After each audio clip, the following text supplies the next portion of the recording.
Just want to talk about family relationships today, about communication between parents and kids, I guess, and teenagers. Being in a later generation, I'm 50, in my 50s. With that, I come from a different generation where kids were not heard and valued. They were very controlled, right? Do what you're told, and then you can do what you want, kind of thing, right? Today's day is a little bit different because society, the way that we've come is we want to promote value to everybody around us. We encourage families to value people. This is a struggle now with some people, with the older parents out there. Some of them still demand respect because they were demanded respect when they were young. When they were teenagers, there was no "I'm valued." There was no "let me hear your emotions and how you feel." This is quite a struggle for the older generation of parents because we only know what we know. We learned how to parent from our parents. Even though we grew up thinking, "I never want to be my parents," we end up actually becoming them, and we forward all the values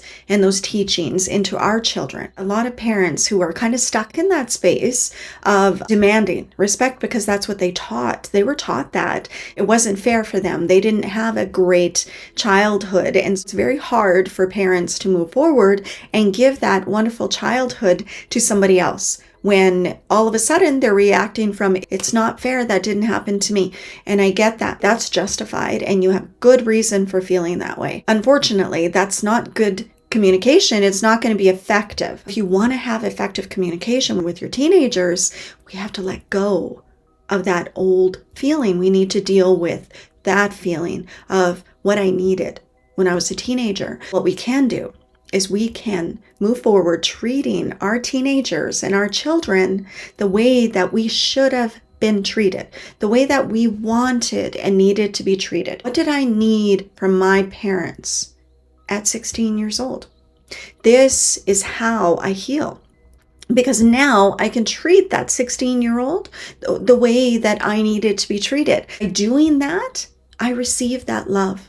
I receive that nurturing and that care, and I get that by passing it forward onto my children. I heal that inner self, that inner 16-year-old who's still rebelling, okay? Because when we get triggered by our teenager who comes at us full force with that, "You're not loving me, you don't care about me," which is very justified too. They have good reason for feeling that way as well, okay? But when we come head on with that rebellious teenager, we get defensive.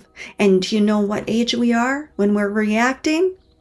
We're 16. Now you got two 16-year-olds going head to head with what they believe. That's why there's this family conflict, because we're stuck.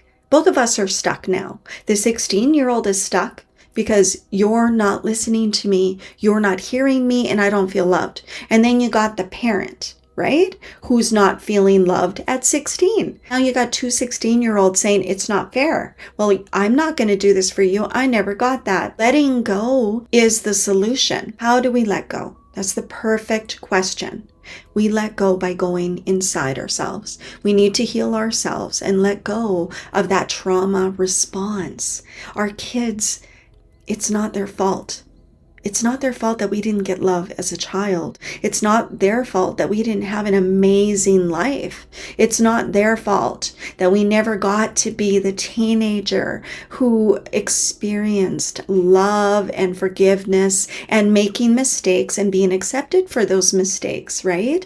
It's not our kids' fault. We need to learn, and that's really hard. I get it. I'm 50. I get it. It's really hard to sit back and say, wait a minute, maybe this is my fault. Maybe I do contribute to some of the issues going on with my children, right? Maybe I can look in and just find out, maybe communication can be a little easier. Maybe I could love myself instead of reacting like an angry 16-year-old.